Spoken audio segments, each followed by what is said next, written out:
வானத்தையும் பூமியையும் படைத்த சர்வ வல்லமையுள்ள ஏக இறைவனாகிய அல்லாவின் பெயரை கொண்டு துவங்குகின்றேன். அஸ்ஸலாமு அலைக்கும் ரஹ்மத்துல்லாஹி வ பரகாத்து. உங்கள் அனைவர் மீதும் அல்லாவின் சாந்தியும் சமாதானமும் என்றென்றும் நின்று நிலவட்டுமாக. அல்ஹம்துலில்லாஹி ரப்பில் ஆலமீன் வஸ்ஸலாத் வஸ்ஸலாம் அலா முஹம்மத் ஸல்லல்லாஹு அலைஹி வஸல்லம். அன்பானவர்களே, நாம் உலகத்தின் இறுதி நாட்களில் வாழ்ந்து கொண்டிருக்கின்றோம் என்பதை நாம் மறந்துவிடக்கூடாது. உலக அழிவின் கடைசி நாட்களில் இருந்து கொண்டிருக்கின்றோம். இனி காலம் செல்லாது, இனி ஒரு நூற்றாண்டுகள் செல்லும் என்பது கூட அது வீணான கற்பனைகள் தான். விஞ்ஞானிகள் எதையாவது கதைகளை அளந்தார்கள் என்றால் அவைகளை நம்ப வேண்டாம். நாம் நியாய தீர்ப்பு நாளுக்கு உண்டான மிக நெருக்கத்தில் இருக்கின்றோம் என்பதை நாம் அறிய கடமைப்பட்டிருக்கின்றோம். இதற்கு அடையாளமாக தான் இந்த இஸ்ரேல் பாலஸ்தீன போர் நடந்து கொண்டிருக்கின்றது. உங்களுக்குள்ளே சில எண்ணங்கள் ஏற்படலாம், எதற்காக இத்தனை நாட்கள் இந்த போர் இழுத்து கொண்டிருக்கின்றது என்பது. இது உலக மக்கள் அனைவருக்கும் கொடுக்கின்ற ஒரு சிறிய வாய்ப்பு. உண்மையான மார்க்கம் எது என்பதை நீங்கள் அறிந்து கொள்ள வேண்டும் என்பதற்காகவும், உண்மையான இறைவன் யார் என்பதை நீங்கள் அறிந்து கொள்ள வேண்டும் என்பதற்காகவும் உங்களுக்கு தருகின்ற ஒரு முதல் வாய்ப்பு. இந்த இஸ்ரேல் பாலஸ்தீன யுத்தத்தின் நாட்களை பார்க்கும்போது நோவா பேழை செய்த நாட்கள் நமக்கு ஞாபகத்திற்கு வர வேண்டும். நூஹ் நபி கப்பல் செய்த அந்த சம்பவம் நமக்கு ஞாபகத்திற்கு வர வேண்டும். அவர் ஒரே இறைவனை வணங்கும்படியாகவும் இறைவனது மார்க்கத்திற்குள்ளாக வரும்படியாகவும் மக்களை எச்சரித்தார். உலக அழிவு நாள் சீக்கிரம் சமீபமாய் இருக்கிறது, ஆகவே நீங்கள் மனம் திரும்புங்கள், நீங்கள் மனம் திரும்பி இறைவனை ஏற்றுக்கொண்டால் அழிவி நின்று தப்பித்துக் கொள்வீர்கள் என்றெல்லாம் அவர்கள் எச்சரித்தார். அவர்கள் அதை கேட்கவில்லை. நோவா பேழை செய்யும் பொழுது நிறைய விமர்சனங்கள் அவர் மீது எழுந்தது. இவருடைய நோவாவின் கடவுள் தான் கடவுளாம், மற்ற கடவுள்கள் எல்லாம் கடவுள் இல்லையாம் இவர் சொல்கிறார் என்று கிண்டல் செய்தார்கள். நோவாவை கேலி செய்தார்கள், ஏளனம் செய்தார்கள், பைத்தியக்காரன் எல்லாம் என்றெல்லாம் சொன்னார்கள். ஒரு நாள் மழை வந்தது. நோவா சொன்னதை போலவே, நூஹ் நபி சொன்னதை போலவே பெரும் வெள்ளம் வந்து அவர்களை வாரி கொண்டு சென்றது. அதே போலதான் இந்த இஸ்ரேல் பாலஸ்தீன போரும் அடையாளமாக இருக்கிறது. என்ன, ஒரு சாதாரண ஒரு பள்ளிவாசலுக்காக இதை போரிட வேண்டுமா? இப்படிப்பட்ட போர் தேவைதானா? அல்லாதான் கடவுளா? அல்லாஹ் கடவுளா இருந்திருந்தால் அந்த ஜனங்களை ஏன் அவர் சாகடிக்கின்றார்? அவர்கள் காப்பாற்றப்பட வேண்டுமே, அவர்கள் வெற்றி பெற வேண்டுமே என்றெல்லாம் விமர்சனங்கள் இப்பொழுதும் எழும்பிக் கொண்டிருக்கின்றது. பாலஸ்தீன தீவிரவாதிகள் வீணாக சண்டையிடுகின்றார்கள், இஸ்ரேலிடம் வாள் ஆட்ட முடியாது என்றெல்லாம் கற்பனை கதைகளை விட்டு கொண்டிருக்கின்றார்கள். இதெல்லாம் பொருட்படுத்தாதபடிக்கு தான் இந்த யுத்தம் நடந்து கொண்டிருக்கின்றது. கடைசியில் வெற்றி பாலஸ்தீனத்திற்கே. இதை மறந்துவிட வேண்டாம், இது நிச்சயம் நடக்கும்.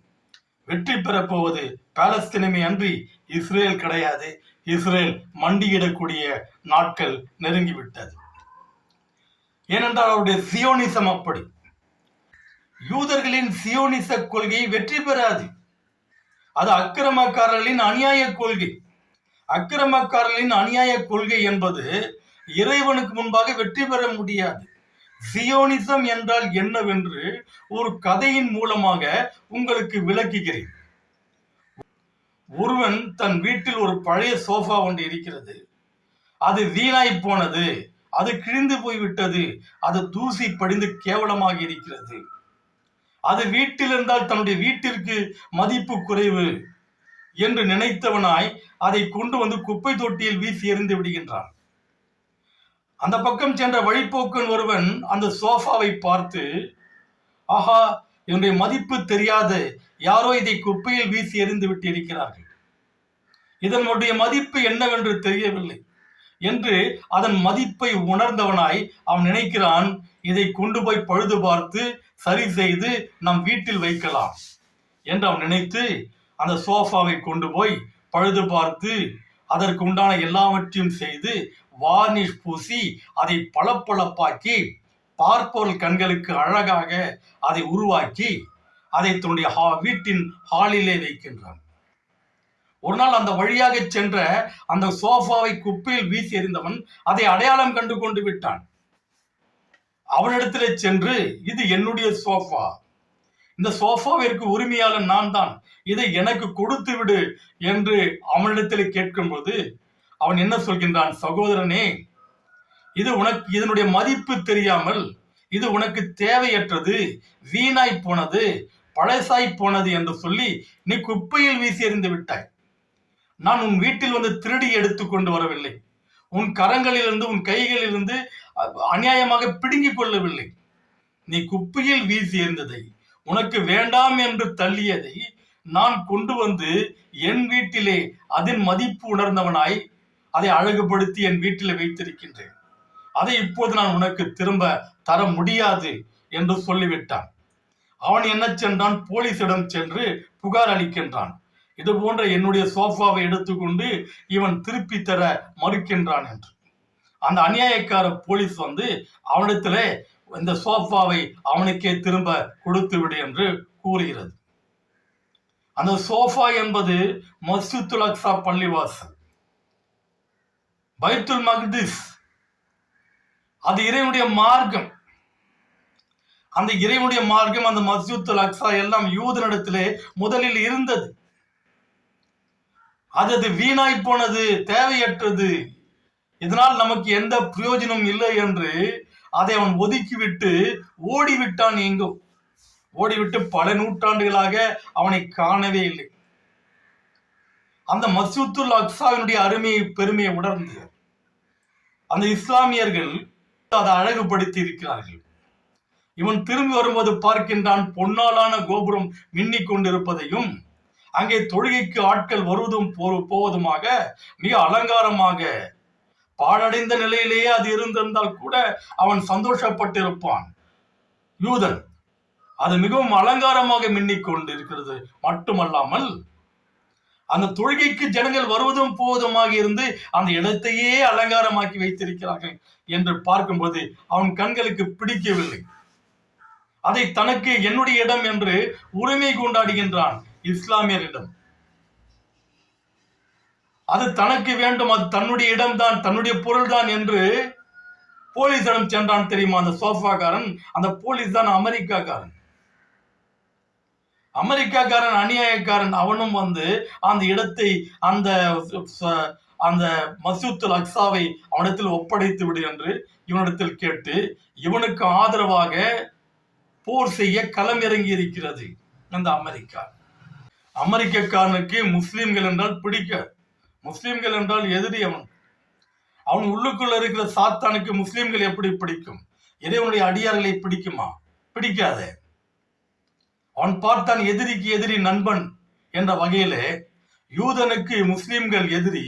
ஆகவே யூதனை நாம் நண்பனாக்கி கொள்வோம், யூதனுக்கு சப்போர்ட்டாக நாம் களத்தில் இறங்குவோம் என்று இன்றைக்கு யூதனுக்கு சப்போர்ட்டாக அமெரிக்கா களத்தில் இறங்கி கொண்டிருக்கிறது. இங்கே ஒன்று கவனிக்க வேண்டும். சோஃபாவை குப்பையில் எறிந்தவன் விருத்த சேதனம் உள்ளவன். அந்த குப்பையில் இருந்த சோஃபாவை கொண்டு வந்து அதை புதிதாக்கி அலங்காரமாக்கி அது தன்னுடைய ஹாலிலே வைத்திருக்கின்றவன் விருத்த சேதனம் உள்ளவன். அந்த சோஃபாவை மீட்டு தரும்படியாக போலீசிடம் சென்றானே, அந்த போலீஸ் விருத்த சேதனம் இல்லாதவன். விருத்த சேதனம் உள்ளவன் உதவிக்காக விருத்த சேதனம் இல்லாதவனை துணைக்கு அழைக்கின்றான். அன்பான முஸ்லிம்களே, உங்களுக்கு ஒரு அட்வைஸ் கொடுக்கின்றேன். நான் எந்த நிலையிலும் விருத்த சேதனம் உள்ள முஸ்லிம்களாகிய நீங்கள் விருத்த சேதனம் இல்லாத இந்த காவல்துறையையோ நீதித்துறையையோ நீங்கள் நாடி செல்லாதீர்கள். அதே போல விருத்த சேதனம் உள்ள முஸ்லிம்களாகிய நீங்கள் விருத்த சேதனம் இல்லாத அரசியல் தலைவர்களுக்கு முன்பாக கூனி குறுகி நின்று மண்டியிட்டு விடாதீர்கள். விருத்த சேதனம் உள்ளவர்களுக்கும் விருத்த சேதனம் இல்லாதவர்களுக்கும் இடையே இறைவன் தடை விதித்திருக்கின்றான். அவர்களால் உங்களுக்கு எந்த நன்மையும் நடக்காது, நடக்கப் போவதும் இல்லை. இது நிச்சயம். இது உங்களுக்கு இடையே தடை இருக்கிறது. அவளிடத்திலிருந்து நீங்கள் நன்மை பெறாதபடிக்கு தடை இருக்கிறது. உங்களிடத்திலிருந்தாவது அவர்கள் நன்மை பெறலாமே தவிர அவர்களிடத்திலிருந்து நீங்கள் எந்த நன்மையும் பெற முடியாது. எப்பொழுதுமே உங்களிடத்தில் ஒரு ஆலோசனை கொடுக்கின்றேன். விருத்த சேதனம் உள்ளவர்களாகிய நீங்கள் எந்த உதவிக்காகவும் விருத்த சேதனம் இல்லாதவனை நாடி செல்லாதீர்கள். யூதனுடைய புத்தி அப்படித்தான்.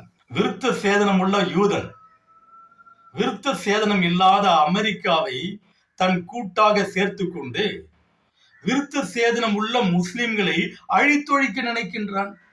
இதுதான் அவனுடைய புத்தி. அவனுக்கு விருத்த சேதனத்தை பற்றி கவலை இல்லை. அவன் பொறாமைக்காரன், அக்கிரமக்காரன். ஏன் இயேசு கிறிஸ்து யார்? யூதன் என்று பைபிள் சொல்கிறது. இவனுடைய இனத்தான் தான் இயேசு கிறிஸ்து, யூதன்.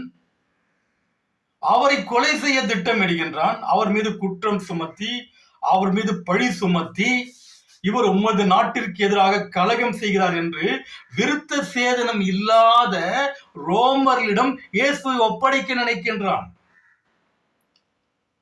அவர்கள் கையால் இயேசு சாக வேண்டும் என்று நினைக்கின்றான்.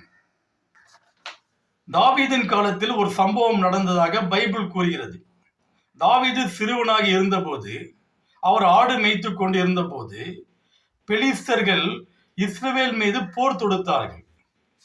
அப்போ அந்த பெலிஸ்தரின் படைத்தலைவனாகிய கோலியாத் என்பவன் தினமும் அந்த போர் முனைக்கு வந்து, அவன் பெரிய ராட்சத உருவத்தை கொண்டவன், மிகப்பெரிய உருவம், மிகப்பெரிய அகலம் கொண்ட அவனுடைய உடல், ராட்சத உருவத்தை கொண்டவன்.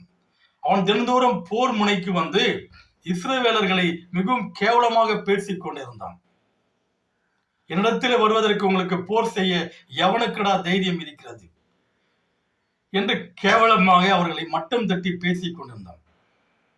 இதை பார்த்த சிறுவனாக இருந்த தாவீதுக்கு மனம் பொறுக்கவில்லை. இவன் என்ன செய்கின்றான்? எப்படியாவது அந்த பெலிஸ்தர் படைத்தலைவனாகிய கோலியாத்தை வீழ்த்த வேண்டும்.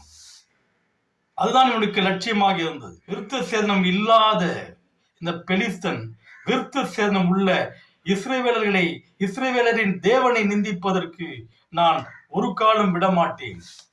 அவனை வீழ்த்தியே தீர்வேன். அவனை வென்று அவனை பட்டயத்தினால் கொன்று போடுகிறவர்களுக்கு என்ன சன்மானம் இந்த இஸ்ரவேல் கொடுக்கும்? இந்த இஸ்ரவேல் ராஜா எனக்கு என்ன தருவார்? 1 சாமுவேல் 17ஆம் அதிகாரம் 26ஆம் வசனம். அப்போது தாவீது தன் அண்டையிலே நிற்கிறவர்களை பார்த்து, இந்த பெலிஸ்தனை கொன்று இஸ்ரவேலுக்கு நேரிட்ட நிந்தையை நீக்குகிறவனுக்கு என்ன செய்யப்படும்? ஜீவனுள்ள தேவனுடைய சேனைகளை நிந்திக்கிறதற்கு விருத்த சேதனம் இல்லாத இந்த பெலிஸ்தன் எம்மாத்திரம் என்றார். ஜீவனுள்ள தேவனுடைய சேனைகளை நிந்திப்பதற்கு இந்த விருத்த சேதனம் இல்லாத பெலிஸ்தன் எம்மாத்திரம்?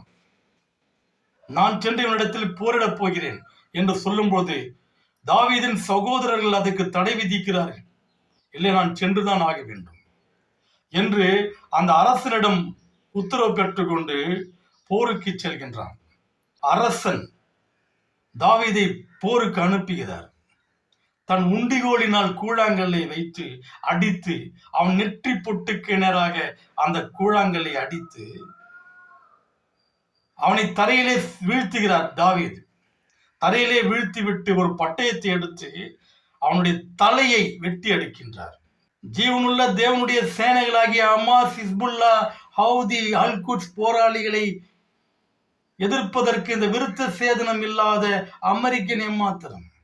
இந்த விருத்த சேதனம் இல்லாத அமெரிக்காவால் ஜீவனுள்ள தேவனுடைய சேனைகளை வெற்றி பெற முடியுமா? ஒரு காலம் முடியாது. இந்த பெலிஸ்தர் என்று சொல்லக்கூடியவர்கள் வந்தேரிகள் அல்ல, அவர்கள் பழங்குடிகள். இஸ்ரவேலர்கள் அந்த தேசத்திற்குள் குடியேறுவதற்கு முன்பாகவே அங்கு குடியேறினவர்கள், அங்கு குடும்பம் நடத்தினவர்கள் பெலிஸ்தர்கள். இப்பொழுது பாலஸ்தீனர்கள் என்று சொல்லப்படுகின்ற பெலிஸ்தர்கள். இவர்கள் இஸ்ரவேலர்கள் விருத்த சேதனம் உள்ளவர்களாய் இருந்தபோது அவர்கள் விருத்த சேதனம் இல்லாதவர்களாய் இருந்தார்கள். இஸ்ரவேலரிடத்திலே மார்க்கம் இருந்தபோது அவர்கள் மார்க்கம் இல்லாதவர்களாய் இருந்தார்கள். அப்போது மார்க்கம் உள்ள இஸ்ரவேலர்களை எதிர்த்து போரிட்டார்கள். நிலைமை தலைகீழாக மாறிவிட்டது. இஸ்ரவேலர்கள் இப்பொழுது மார்க்கத்தை இழந்து விட்டார்கள். விருத்த சேதனம் இருந்தும் இல்லாதவர்களானார்கள். ஆனால் பாலஸ்தீனர்கள், பெலிஸ்தர்கள், அக்கால பெலிஸ்தர்கள், இக்கால பாலஸ்தீனர்கள் முகமது நபி ஸல்லல்லாஹு அலைஹி வஸல்லம் அவர்களை ஏற்றுக்கொண்டு இஸ்லாமியர்களாக மாறி விருத்த சேதனம் செய்து கொண்டார்கள். நிலைமை தலைகீழாக மாறிவிட்டது. இஸ்ரவேல் தன்னுடைய மார்க்கத்தை இழந்து விட்டது என்று பைபிள் கூறுகிறது. நியாயாதிபதிகள் 3ஆம் அதிகாரம் 7ஆம் வசனம். இஸ்ரவேல் புத்திரர் கர்த்தரின் பார்வைக்கு பொல்லாப்பானதை செய்து தங்கள் தேவனாகிய கர்த்தரை மறந்து பாகால்களையும் தோப்பு விக்கிரகங்களையும் சேவித்தார்கள். 2 ராஜாக்கள் 17ஆம் அதிகாரம் 7ஆம் வசனம்.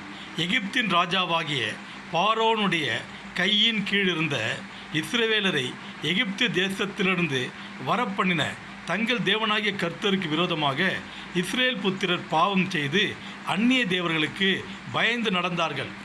இஸ்ரவேலர்கள் தம்முடைய மார்க்கத்தை இழந்து இறை நிராகரிப்பாளர்களாகிவிட்டார்கள். அவர்கள் தம்முடைய மார்க்கத்தை குப்பையிலே வீசி எறிந்துவிட்டு ஓடிவிட்டார்கள், தப்பித்தால் போதும் என்று. தம்முடைய மார்க்கத்தை குப்பையில் வீசுவதற்கும் தம் மார்க்கம் வீணாய் போவதற்கும் தேவனாகி கர்த்தராகிய அல்லாஹ் விட்டு விடுவாரா? அங்கே அவர் சொல்கின்றார், பாருங்கள், ஏசாயா 43ஆம் அதிகாரம் 21-22 வசனங்கள். இந்த ஜனத்தை எனக்கென்று ஏற்படுத்தினேன், இவர்கள் என் துதியை சொல்லி வருவார்கள்.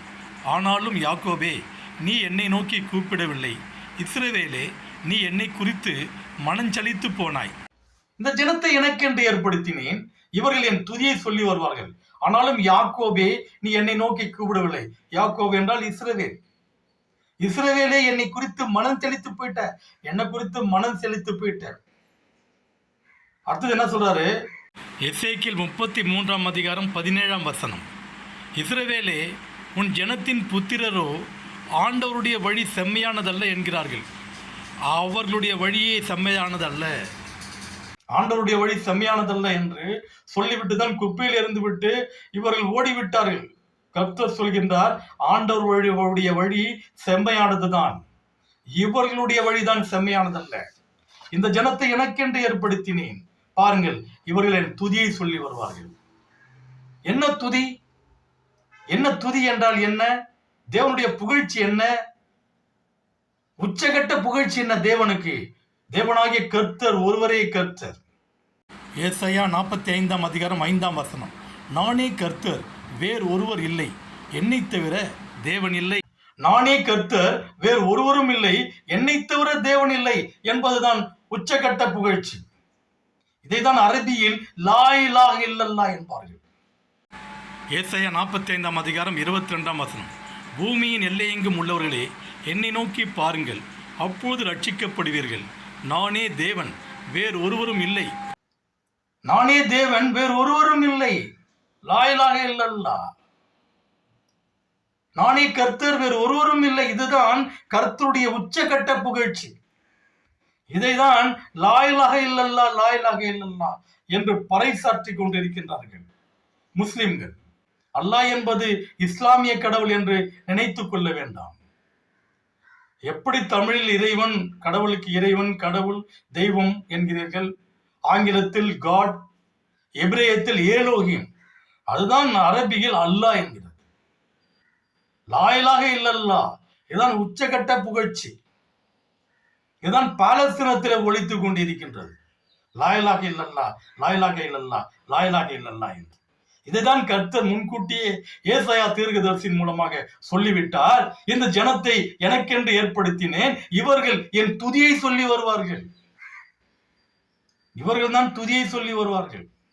உலகத்தின் மூளை முடுக்குகளில் உள்ளாம், உலகத்தில் எங்கெங்கெல்லாம் பள்ளிவாசலில் இருக்கிறதோ, உலகத்தில் எங்கெல்லாம் முஸ்லிம்கள் இருக்கிறார்களோ, அவர்கள் வாயிலிருந்து புறப்படுகின்ற முதல் வார்த்தை இதுதான், லா இலாஹ இல்லல்லாஹ். அல்லாஹ்வை தவிர இறைவன் இல்லை, நானே கர்த்தர், என்னை தவிர தேவன் இல்லை என்பதுதான். யூதனே, உண்மையாகவே நீ விருத்த சேதனம் உள்ளவனாய் இருந்திருந்தால், அந்த விருத்த சேதனத்தின் அருமை பெருமை உனக்கு தெரிந்திருந்தால், அந்த மார்க்கத்தின் மதிப்பு என்னவென்று நீ உணர்ந்திருந்தால், நீ விருத்த சேதனம் உள்ள முஸ்லிம்களை அழிப்பதற்கு விருத்த சேதனம் இல்லாத அமெரிக்காவை கூட்டு சேர்த்திருப்பாயா? உன் எதிரணியில் இருக்கின்ற அனைவருமே விருத்த சேதனம் உள்ளவர்கள். அமாஸ், ஹிஸ்புல்லா, அல் குட்ஸ், ஹவுதிஸ் மற்றும் ஈரான் போன்ற நாடுகள். அவர்கள் ஒருபோதும் விருத்த சேதனம் அல்லாதவர்களை தனக்கு உதவியாக சேர்த்து கொள்ள மாட்டார்கள். தமக்கு வெற்றி கிடைக்கும் என்று ஒரு எண்ணத்தினால் அவர்கள் விருத்த சேதனம் இல்லாதவர்களை தனக்கு உதவியாக சேர்த்து கொள்ள மாட்டார்கள். அல்லாஹ் எங்களுக்கு போதுமானவன் என்ற கொள்கையில் இருப்பவர்கள். அல்லாவே எங்களுக்கு போதுமானவன். பைபிளிலே ஒரு வசனம் இருக்கிறது, குதிரைகளோ யுத்தத்திற்கு ஆயத்தமாகிறது, ஜெயமோ கர்த்தரால் வரும், ஜெயம் கர்த்தரால் தான் வரும். ஜெயம் என்பதை கொடுக்கிறவர் கர்த்தர். ஆகவே விருத்த சேதனம் உள்ள அவர்கள் விருத்த சேதனம் இல்லாதவர்களை கூட்டு சேர்ப்பது இல்லை, சேர்க்க மாட்டார்கள். சிந்திக்க வேண்டும். நீ விருத்த சேதனம் உள்ள நீ விருத்த சேதனம் இல்லாதவனை நீ கூட்டு சேர்த்திருக்கிறாய் என்றால் நீ விருத்த சேதனம் இல்லாதவன். என்னதான் நீ மாம்சத்திலே விருத்த சேதனம் பண்ணியிருந்தாலும் உன்னுடைய இருதயத்தின் நினைவுகள் பொல்லாததும் தீங்கு நிறைந்ததுமாய் இருக்கிறது. இதைதான் கர்த்தர் சொல்கின்றார். எரேமியா 9:26 புறஜாதியார் அனைவரும் விருத்த சேதனம் இல்லாதவர்கள், ஆனாலும் இஸ்ரவேல் வம்சத்தார் அனைவரும் இருதயத்திலே விருத்த சேதனம் இல்லாதவர்கள் என்று கர்த்தர் சொல்கிறார். இஸ்ரவேல் இல்லாத அந்நிய புத்திரர் மாம்சத்திலே விருத்த சேதனம் இல்லாதவர்கள், ஆனால் இஸ்ரவேல் புத்திரர் இருதயத்திலே விருத்த சேதனம் இல்லாதவர்கள். இருதயத்திலே பொல்லாதவைகளும் அக்கிரம சிந்தனைகளும் எப்பொழுதுமே அவர்களுக்கு நிலை கொண்டிருக்கின்றது. வசனம் கூறுகிறது, எரேமியா 4:4 யூதா மனுஷரே, எருசலேமின் குடிகளே, உங்கள் கிரியைகளுடைய பொல்லாப்பு நிமித்தம் என் உக்கிரம் அக்கினியைப் போல எழும்பி அவிப்பார் இல்லாமல் எரியாதபடிக்கு நீங்கள் கர்த்தருக்கென்று உங்களை விருத்த சேதனம் பண்ணி உங்கள் இருதயத்தின் நுனித்தோலை நீக்கி போடுங்கள். நீ கர்த்தருக்கென்று விருத்த சேதனம் பண்ணு. நீ ஃபார்மாலிட்டி வேண்டாம், இந்த மத சடங்கு வேண்டாம். கர்த்தருக்கென்று விருத்த சேதனம் பண்ணி உன்னுடைய இருதயத்தின் நுனித்தோலை நீக்கி போடு. உன்னுடைய பொல்லாத சிந்தனைகள் அக்கிரம காரியங்களை நாள்தோறும் சிந்தித்துக் கொண்டு அவற்றின்படி நடக்கலாமா என்று ஏங்கிக் கொண்டிருக்கின்ற அந்த இருதயத்தின் மேல் இருக்கின்ற நுனித்தோலை விருத்த சேதனம் பண்ணு, அதை நீக்கி போடுறா. இஸ்ரவேலருக்கு அனுப்பப்பட்ட அனைத்து தூதர்களாலும் இந்த யூதர்கள் சபிக்கப்பட்டிருக்கிறார்கள் என்பதை பாருங்கள். ஏசாயா 3:8 எருசலேம் பாழாக்கப்பட்டது, யூதா விழுந்து போயிற்று, அவர்கள் நாவும் அவர்கள் கிரியைகளும் கர்த்தருடைய மகிமையின் கண்களுக்கு எரிச்சல் உண்டாக்கத்தக்கதாக அவருக்கு விரோதமாய் இருக்கிறது. எரேமியா 23:39-40 ஆதலால் இதோ நான் உங்களை மறக்கவே மறந்து உங்களையும் நான் உங்களுக்கும் உங்கள் பிதாக்களுக்கும் கொடுத்த நகரத்தையும் எனக்கு முன்பாக இராதபடிக்கு கைவிட்டு மறக்கப்படாத நித்திய நிந்தையையும் நித்திய லட்சியையும் உங்கள் மேல் வரப்பண்ணுவேன் என்று கர்த்தர் சொல்கிறார். எசேக்கியேல் 3:7 இஸ்ரவேல் வீட்டாரோவெனில் உனக்கு செவி கொடுக்க மாட்டார்கள், எனக்கே செவி கொடுக்க மாட்டோம் என்கிறார்களே. இஸ்ரவேல் வம்சத்தார் அனைவரும் கடினமான நெற்றியும் முரட்டாட்டமுள்ள இருதயம் உள்ளவர்கள். ஓசியா தீர்க்கதரிசியின் புத்தகம் 4:16 இஸ்ரவேல் அடங்காத கிடாரியைப் போல அடங்காதிருக்கிறது. இப்போது கர்த்தர் அவர்களை விஸ்தாரமான வெளியிலே ஆட்டுக்குட்டியைப் போல மேய்த்து அலைய பண்ணுவார். மீகா 3:1-12 யாக்கோபின் தலைவர்களே, இஸ்ரவேல் வம்சத்து அதிபதிகளே, நியாயம் இன்னதென்று அறிவது உங்களுக்கு அல்லவோ அடுத்தது. ஆகையால் உங்கள் நிமித்தம் சீயோன் வயல்வெளியைப் போல உழப்பட்டு எருசலேம் மண்மேடுகளாய்ப் போம், ஆலயத்தின் பர்வதம் காட்டு மேடுகளாய் போம். ஆமோஸ் 2:5 யூதாவிலே நான் தீ கொளுத்துவேன், அது எருசலேமின் அரமனைகளை பட்சிக்கும் என்று கர்த்தர் சொல்கிறார். ஆமோஸ் 7:8 கர்த்தர் என்னை நோக்கி, ஆமோஸே, நீ என்னத்தை காண்கிறாய் என்றார். தூக்கு நூலை காண்கிறேன் என்றேன். அப்பொழுது ஆண்டவர், இதோ இஸ்ரவேல் என்னும் என் ஜனத்தின் நடுவே தூக்கு நூலை விடுவேன், இனி அவர்களை நான் மன்னிக்க மாட்டேன். செப்பனியா 1:12 அக்காலத்திலே நான் எருசலேமை விளக்கு கொளுத்தி சோதித்து வண்டல் போல குழம்பி இருக்கிறவர்களும் கர்த்தர் நன்மை செய்வதும் இல்லை தீமை செய்வதும் இல்லை என்று தங்கள் இருதயத்தில் சொல்லுகிறவர்களுமான மனுஷரை தண்டிப்பேன். ஆகாய் 2:17 கருக்காயினாலும் விஷப்பணியினாலும் கல் மழையினாலும் உங்களை உங்கள் கைகளின் வேலையெல்லாம் அடித்தேன், ஆனாலும் நீங்கள் என்னிடத்தில் மனதை திருப்பாமல் போனீர்கள் என்று கர்த்தர் சொல்கிறார். சகரியா 12:2 இதோ சுற்றிலும் இருக்கிற எல்லா ஜனங்களுக்கும் நான் எருசலேமை தத்தளிப்பின் பாத்திரமாக்குகிறேன். எருசலேமுக்கு விரோதமாய் போடப்படும் முற்றுகையிலே யூதாவும் அப்படியே ஆகும். மல்கியா 2:3 இதோ நான் உங்களுடைய பயிரை கெடுத்து உங்கள் பண்டிகைகளின் சாணியையே உங்கள் முகங்களில் இறைப்பேன், அதோடு கூட நீங்களும் தள்ளுபடியாவீர்கள். யோவேல் 1:4 பச்சை புழு விட்டதை வெட்டுக்கிளி தின்றது, வெட்டுக்கிளி விட்டதை பச்சை கிளி தின்றது, பச்சை கிளி விட்டதை முசுகொட்டை பூச்சி தின்றது. கடைசியாக இஸ்ரவேலுக்கு அனுப்பப்பட்ட தூதராகிய இயேசு கிறிஸ்துவின் வாயாலும் சபிக்கப்பட்டு விட்டார்கள். மத்தேயு 23:33 முதல் 36 வரை இயேசு அவர்களை நோக்கி, சர்ப்பங்களே, விரியன் பாம்பு குட்டிகளே, நரகாக்கினைக்கு எப்படி தப்பித்துக் கொள்வீர்கள்? ஆகையால் இதோ தீர்க்கதரிசிகளையும் ஞானிகளையும் வேதப்பாரகரையும் உங்களிடத்தில் அனுப்புகிறோம். அவர்களில் சிலரை கொன்று சிலுவைகளில் அறைவீர்கள், சிலரை உங்கள் ஆலயங்களில் வாரினால் அடித்து ஊருக்கு ஊர் துன்பப்படுத்துவீர்கள். நீதிமானாகிய ஆபேலின் இரத்தம் முதல் தேவாலயத்திற்கும் பலிபீடத்திற்கும் நடுவே நீங்கள் கொலை செய்த பரகியாவின் குமாரனாகிய சகரியாவின் இரத்தம் வரைக்கும் பூமியின் மேல் சிந்தப்பட்ட நீதிமான்களுடைய இரத்தப்படியெல்லாம் உங்கள் மேல் வரும்படியாக இப்படி செய்வீர்கள். இவைகளையெல்லாம் இந்த சந்ததியின் மேல் வரும் என்று மெய்யாகவே நான் உங்களுக்கு சொல்லுகிறேன் என்றார். விரியன் பாம்பு குட்டிகளே என்கிறார்.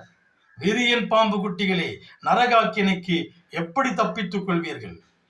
நீதிமானாகிய ஆபேலின் இரத்தம் முதல் பலிப்பீடத்தின் அண்டையில் சிந்திய சகரியாவின் இரத்தம் வரைக்கும் இந்த பூமியிலே சிந்தப்பட்ட நீதிமான்களின் இரத்தப்படியெல்லாம் உங்கள் மேல் சுமரும்படியாக இவ்வாறாக செய்வீர்கள்.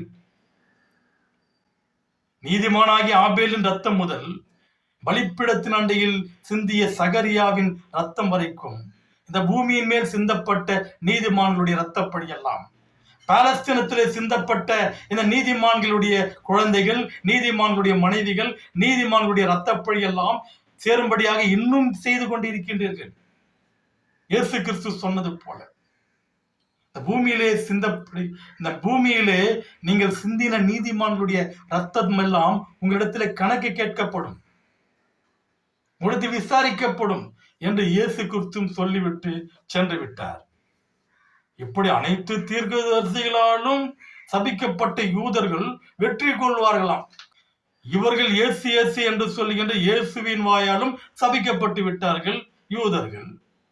ஏன் இவர்கள் இயேசுவையே யூதர்கள் தானே கொன்றார்கள் என்று பைபிளில் எழுதி வைத்திருக்கின்றீர்கள். அப்படி இருக்கும்போது இந்த யூதர்களுக்காக அப்படியே சப்போர்ட் பண்ணின்னு போறீங்களே, அது என்ன கதை? அப்படி என்றால் உனக்குள்ள இருக்கிற சைத்தான் உண்மைகளை ஏற்றுக்கொள்ள வெறுக்கிறது. உண்மையாளர்களை ஏற்றுக்கொள்வதற்கு உன் மனம் தடுக்கிறது. வாக்குத்தத்தம் நிறைவேறிச்சு. கர்த்தர் சொன்னபடியே யூதர்களை இஸ்ரவேலுக்கு திரும்ப கொண்டு வந்து விட்டாராம். தாளாட்டி சீராட்டி பாராட்டுவதற்கு யூதர்களை கொண்டு வரவில்லை. பைபிள் வசனம் சொல்லுகிறது, ஏசாயா 17:6 ஆனாலும் ஒலிவ மரத்தை உழுக்கும் போது நுனிக்கொம்பிலே 2-3 காய்களும் காய்க்கிற அதன் கிளைகளிலே 4-5 காய்களும் மீதியாய் இருப்பது போல அதில் பின்பறிப்புக்கு கொஞ்சம் மீதியாய் இருக்கும் என்று இஸ்ரவேலின் தேவனாகிய கர்த்தர் சொல்லுகிறார். ஒலிவ மரத்தை உழுக்கும் போது நுனிக்கொம்பிலே 2-3 காய்களும் காய்க்கிற அதன் கிளைகளிலே 4-5 காய்களும் மீதியாய் இருப்பது போல அதில் பின்பறிப்புக்கு கொஞ்சம் மீதியாய் இருக்கும் என்று இஸ்ரவேலின் தேவனாகிய கர்த்தர் கூறுகிறார். அதன் பின்பறிப்புக்கு கொஞ்சம் காய்கள் மீதியா இருக்கும் என்று தேவனாகிய கர்த்தர் சொல்கின்றார். இஸ்ரவேல் உதவாங்கன்றெல்லாம் பத்தாது, பின்னாடி அவங்களுக்கு கொஞ்சம் பேலன்ஸ் இருக்கு, உதைக்கிறதுக்கு தான் கொண்டு வந்திருக்கிறாரே தவிர அவளை தாளாட்டி சீராட்டி பாராட்டி கொஞ்சுவதற்கு இஸ்ரவேலை திரும்ப கொண்டு வரவில்லை. அதை சிந்திக்க வேண்டும். இந்த போர் விருத்த சேதனம் உள்ளவர்களுக்கும் விருத்த சேதனம் இல்லாதவர்களுக்கும் நடைபெறுகின்ற ஒரு போர். இறை விசுவாசிகளுக்கும் இறை நிராகரிப்பாளர்களுக்கும் இடையே நடக்கின்ற போர் அது. அதான் கடைசி போர். இறை விசுவாசிகளுக்கும் இறை நிராகரிப்பாளர்களுக்கும் நடக்கின்ற போர் தான் உலக போராக வெடிக்கும். இது அல்லாஹ்வுடைய நாட்டம், இது அல்லாஹ்வுடைய சித்தம். வசனம் கூறுகிறது, ஏசாயா 62 அதிகாரம் 6 வசனம், எருசலேமே, உன் மதில்களின் மேல் பகல் முழுவதும் இரா முழுவதும் ஒரு காலும் மௌனமாயிராத ஜாமக்காரரை கட்டளையிடுகிறேன். கர்த்தரை பிரஸ்தாபம் பண்ணுகிறவர்களே, நீங்கள் அமெரிக்கையாய் இருக்கலாகாது. எருசலேமே, உன் மதில்களின் மேல் எப்பொழுதுமே மௌனமாயிராத ஜாமக்காரரை நான் கட்டளையிடுகிறேன். கர்த்தருடைய நாமத்தை பிரஸ்தாபம் பண்ணுகிறவர்களே, கர்த்தருடைய புகழ்ச்சியை வெளியிடுகிறவர்களே, வெளிப்படுத்துகிறவர்களே, நீங்கள் அமெரிக்கையா இருக்கலாகாது, நீங்கள் ஓய்ந்திருக்கலாகாது. கர்த்தரை புகழ் பாடுகிறவர்களே, லாயிலாக இல்லல்லா, தேவனாகிய கர்த்தரை தவிர வேறே தேவன் இல்லை என்று சொல்கின்ற ஜனமே, உங்களை நான் எனக்காக ஏற்படுத்தினேன், என் துதியை சொல்வதற்காக உங்களை ஏற்படுத்தி வைத்திருக்கின்றேன். ஆகவே நீங்கள் ஒரு காலம் மௌனமாய் இராதீர்கள். நீங்கள் என்னுடைய துதியை பிரஸ்தாபம் செய்து கொண்டிருக்கிறீர்கள். நான் எருசலேம் மதில்களின் மீது ஜாமக்காரரை கட்டளையிடுகின்றேன். நீங்கள் அமெரிக்கையா இருக்கலாகாது, நீங்கள் ஓய்ந்திருக்க வேண்டாம். இனி காலம் செல்லாது, காலம் மிக சீக்கிரத்திலே நெருங்கி விட்டது. நீங்கள் மார்க்கத்தை யாருக்கும் விட்டு கொடுக்க வேண்டாம். இறைவனை தூஷிக்க யாருக்கும் இடம் தர வேண்டாம். நீங்கள் அவர்களுக்கு முன்பாக போரிடுங்கள். கர்த்தரை பிரஸ்தாபம் பண்ணுகிறவர்களே, நீங்கள் அமெரிக்கையா இருக்கலாகாது, நீங்கள் ஓய்ந்திருக்கலாகாது, நீங்கள் போரிடுங்கள், உங்களுடைய உரிமைகளுக்காக போரிடுங்கள் என்று இந்த வசனம் தெளிவாக கூறுகிறது. ஜாமக்காரரை கட்டளையிடுகிறேன். ஜாமக்காரர் என்றால் என்ன? இஸ்ரவேல் எருசலேமின் மதில்களின் மேல் ஜாமக்காரரை கட்டளையிடுகிறேன் என்றால் தொழுகைக்கு அழைக்கிறவர்கள். இஸ்ரவேலரின் பாரம்பரியங்களில் ஒன்று, மக்களை இஸ்ரவேலின் மதில்கள் மேல் நின்று தொழுகைக்காக அழைப்பார்கள். தொழுகைக்கு வாருங்கள், வெற்றியின் பக்கம் வாருங்கள், அல்லாவை தொழுது கொள்ளுங்கள், தேவனாகிய கர்த்தரை தொழுது கொள்ளுங்கள் என்று அவர்கள் தொழுகைக்காக மக்களை அழைப்பார்கள். அவர்தான் ஜாமக்காரர். மக்களை தொழுகைக்காக அழைக்கிறவர் தான் ஜாமக்காரர். அவர் மௌனமாயிராதபடி, ராக்காலமும் பகல் முழுவதும் எந்த நேரமும் மௌனமாயிராதபடி ஜாமக்காரரை நியமிக்கிறேன் என்று சொல்கின்றார். எருசலேமின் அழிவை குறித்து, இஸ்ரவேலரின் அழிவை குறித்து சொன்ன ஏசாயா தீர்க்கதரிசி தான் அவர் மூலமாக தான் மறுபடியும் சொல்கின்றார், ஒரு ஜாமக்காரரை நான் கட்டளையிடுகிறேன் என்று. அந்த ஜாமக்காரர்கள் யார்? இஸ்ரவேலர்கள் எங்கேயோ ஓடி போய்விட்டார்கள். அவர்கள் இந்த மார்க்கத்தை உதறி தள்ளிவிட்டு, இந்த மார்க்கம் நமக்கு பிரயோஜனப்படாது, கர்த்தருடைய வழி செம்மையானது அல்ல என்று சொல்லிவிட்டு ஓடி போய்விட்டார்கள். அவர்கள் காணாமற் போய்விட்டார்கள். எரேமியா 50 அதிகாரம் 6 வசனம், என் ஜனங்கள் காணாமற் போன ஆடுகள், அவர்களுடைய மேய்ப்பர்கள் அவர்களை சிதற பண்ணி பர்வதங்களில் அலைய விட்டார்கள். ஒரு மலையிலிருந்து மறுமலைக்கு போனார்கள், தங்கள் தொழுவத்தை மறந்து விட்டார்கள். இஸ்ரவேலர்கள் பல தேசங்களில் சிதறடிக்கப்பட்டு இருந்தார்கள் 1948 வரை. ஆனால் அதற்கு முன்பாக பல நூற்றாண்டுகளாக அந்த எருசலேமின் மதில்களின் மேல் ஜாமக்காரரின் சத்தம் ஒலித்துக் கொண்டுதான் இருந்தது. அது எங்கிருந்து வந்தது? தொழுகைக்கு அழைத்து கொண்டுதான் இருந்தார்கள். ஏசாயா தீர்க்கதரிசி சொன்ன வசனம் நிறைவேறி இருக்கிறது. அந்த எருசலேமின் மதில்களின் மேல் மௌனமாய் இராத ஜாமக்காரரின் சத்தம் அங்கு ஒலித்து கொண்டுதான் இருந்தது. தொழுகைக்கு ஆட்களை வரவழைத்துக் கொண்டுதான் இருந்தார்கள். அப்போது இஸ்ரவேலர்கள் இஸ்ரேல் நாட்டில் இல்லை, அவர்கள் சிதறடிக்கப்பட்டிருந்தார்கள். ஒரு வசனம் சொல்கிறது, ஏசாயா 52 அதிகாரம் 8 வசனம், உன் ஜாமக்காரருடைய சத்தம் கேட்கப்படும், அவர்கள் சத்தமிட்டு ஏகமாய் கம்பீரிப்பார்கள். கர்த்தர் சீயோனை திரும்ப வர பண்ணும் போது அதை கண்ணார காண்பார்கள். உன் ஜாமக்காரருடைய சத்தம் கேட்கப்படும், அவர்கள் சத்தமிட்டு ஏகமாய் கம்பீரிப்பார்கள். ஏனென்றால் கர்த்தர் சீயோனை திரும்ப வர பண்ணும் போது அதை அவர்கள் கண்ணார காண்பார்கள். இஸ்ரவேல் மக்களை திரும்ப வர செய்யும் பொழுது இந்த ஜாமக்காரரின் சத்தத்தை அவர்கள் கண்ணார காண்பார்கள். 1948 வருடம் இஸ்ரேவேலர்கள் தங்கள் சுய தேசத்திற்கு திரும்பும் பொழுது இவர்கள் சொன்ன அந்த பாங்கின் ஒளி அந்த எருசலேமின் மதில்கள் மேலிருந்து வந்து கொண்டிருந்தது. கர்த்தர் எந்த அளவாய் தன்னுடைய திட்டத்தை நிறைவேற்றி இருக்கிறாய் பாருங்கள். நீ போயிட்டுன்னா என்னுடைய மார்க்கத்துக்கு ஆள் இல்லைன்னு நினைச்சியாடா?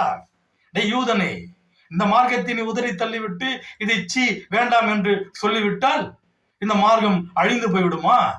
இந்த மார்க்கம் ஒன்றுமே இல்லாமல் போய்விட்டு இருக்கும் என்று நினைத்தாயா? பார், அங்கே பார். முஸ்லிம்கள் எருசலேமின் மதில்களின் மேல் ஜாமக்காரின் சத்தம் கேட்கிறது. தொழுகைக்கு அழைக்கின்ற அந்த பாங்கின் ஓசையை கேள். இஸ்ரவேலர்கள் திரும்ப அந்த நாட்டிற்கு வரும்பொழுது அந்த பாங்கின் ஓசை கண்ணார கண்டார்கள், காதார கேட்டார்கள். இந்த தீர்க்க தரிசன வசனம் எவ்வாறு நிறைவேறி இருக்கிறது என்பதை சற்று சிந்தித்து பாருங்கள். இந்த போரிலே கண்டிப்பாக மஸ்ஜிதுல் அக்ஸாவை முஸ்லிம்கள் வெற்றி கொள்வார்கள். அந்த பைத்துல் மக்திஸ் என்ற அந்த வளாகம் முஸ்லிம்களுடைய கையிலே செல்லும் என்பதை திட்டமும் தெளிவுமாக இந்த வசனத்தின் மூலமாக தேவனாகிய கர்த்தராகிய அல்லாஹ் கொடுத்திருக்கிறார், உறுதி அளித்திருக்கிறார். எசேக்கியேல் 44 9 கர்த்தராகிய ஆண்டவர் சொல்லுகிறது என்னவென்றால், இஸ்ரவேல் புத்திரரின் நடுவில் இருக்கிற சகல அந்நிய புத்திரரிலும் விருத்த சேதனம் இல்லாத இருதயமும் விருத்த சேதனம் இல்லாத மாம்சம் உள்ள அந்நிய புத்திரன் ஒருவனும் என் பரிசுத்த ஸ்தலத்துக்குள் பிரவேசிப்பதில்லை. கர்த்தராகிய ஆண்டவர் சொல்லுகிறது என்னவென்றால், இஸ்ரவேல் புத்திரர் நடுவில் இருக்கிற அந்நிய புத்திரன் ஆனாலும் விருத்த சேதனம் இல்லாத இருதயமுள்ள யூதன் ஆனாலும் விருத்த சேதனம் இல்லாத அந்நிய புத்திரன் ஒருவனும் என் பரிசுத்த ஸ்தலத்திற்குள் பிரவேசிப்பதில்லை. யாரெல்லாம்? கர்த்தராகிய ஆண்டவர் சொல்கிறது என்னவென்றால், இஸ்ரவேல் புத்திரரில் நடுவில் இருக்கிற அந்நிய புத்திரன் ஆனாலும், அமெரிக்காவானாலும், விருத்த சேதனம் உள்ள இருதயத்தில் விருத்த சேதனம் இல்லாத யூதன் ஆனாலும், விருத்த சேதனம் இல்லாத அந்நிய புத்திரர்கள் கிறிஸ்தவர்கள் யாராக இருந்தாலும் என் பரிசுத்த ஸ்தலத்திலே பிரவேசிப்பதில்லை. ஏற்கனவே ஏசாயா தீர்க்க தரிசனம் மூலமாக எருசலேம் தேவாலயத்தை குறித்து சொன்ன தீர்க்க தரிசனம் ஒன்று இருக்கிறது. விருத்த சேதனம் இல்லாதவனும் அசுத்தனும் இனி உன்னிடத்தில் வருவதில்லை என்று. இப்படி வசனம் இருக்க, ஒருவேளை இஸ்ரேல் வெற்றி கொள்ளும் என்றால் இந்த வசனம் பொய், இந்த வார்த்தைகள் தேவனுடைய வார்த்தைகள் உண்மையாக இருக்கும் என்றால் பாலஸ்தீன கொடிதான் அங்கே இஸ்ரேலின் அந்த எருசலேமின் மதில்கள் மேல் பறக்கும். அங்கே ஜெருசலேம் தேவாலயத்தில் லா இலாஹா இல்லல்லாஹ் என்று துதியோடு கர்த்தரால் தெரிந்து கொள்ளப்பட்ட அவருடைய ஜனங்கள் அங்கே தொழுகை நடத்துவார்கள். அவர்கள் கையில் தான் மஸ்ஜிதுல் அக்ஸா இருக்கும். மஸ்ஜிதுல் அக்ஸாவை பாலஸ்தீன முஸ்லிம்கள் வெற்றி பெறுவார்கள். இது சத்தியம். சத்தியத்தை அறிவீர்கள், சத்தியம் உங்களை விடுதலையாக்கும்.